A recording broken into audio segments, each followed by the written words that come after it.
पूज्य बोधिसत्व बाबा साहब डॉक्टर अंबेडकर का सर्वाधिक योगदान है आधुनिक युग में।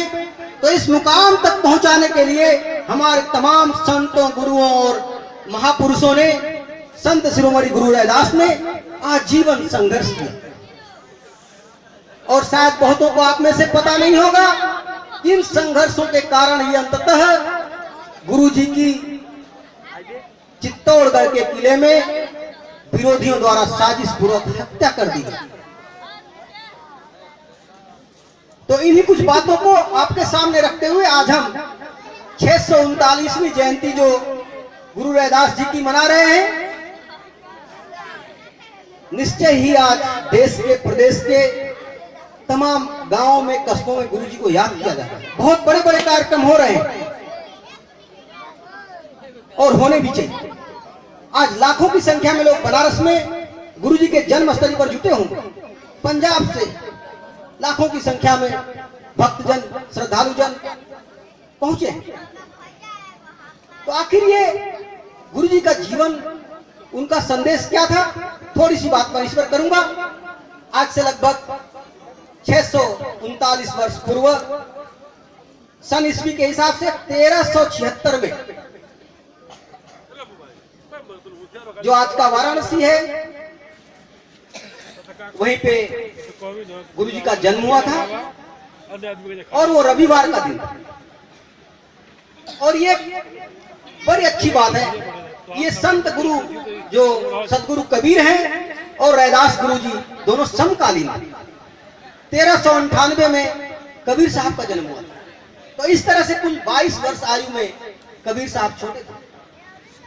लेकिन जैसा प्रकृति का नियम है, जो उत्पन्न होता है वो विनष्ट होता है। किसी को थोड़ी कम आयु मिलती है, किसी को थोड़ी ज्यादा मिलती है।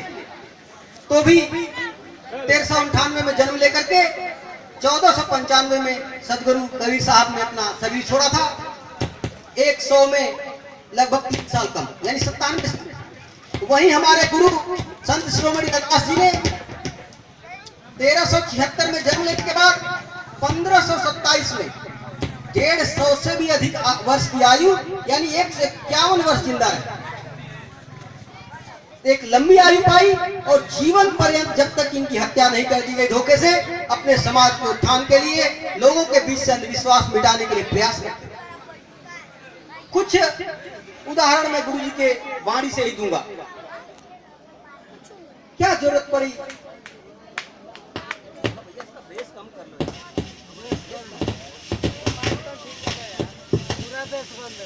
बंद है टेबल में कब पकड़ा। तो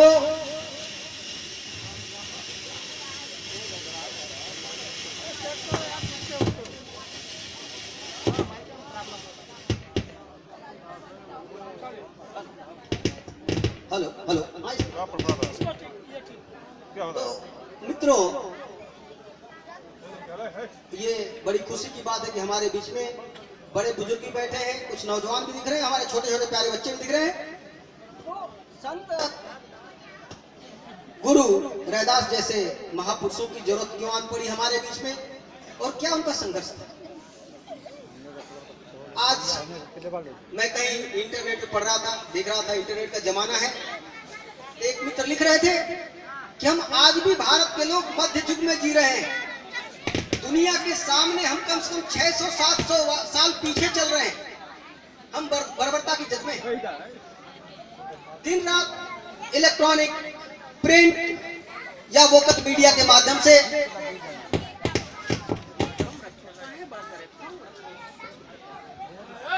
दिन रात अंधविश्वास का प्रचार किया जा रहा है। और जबकि ये तकनीकी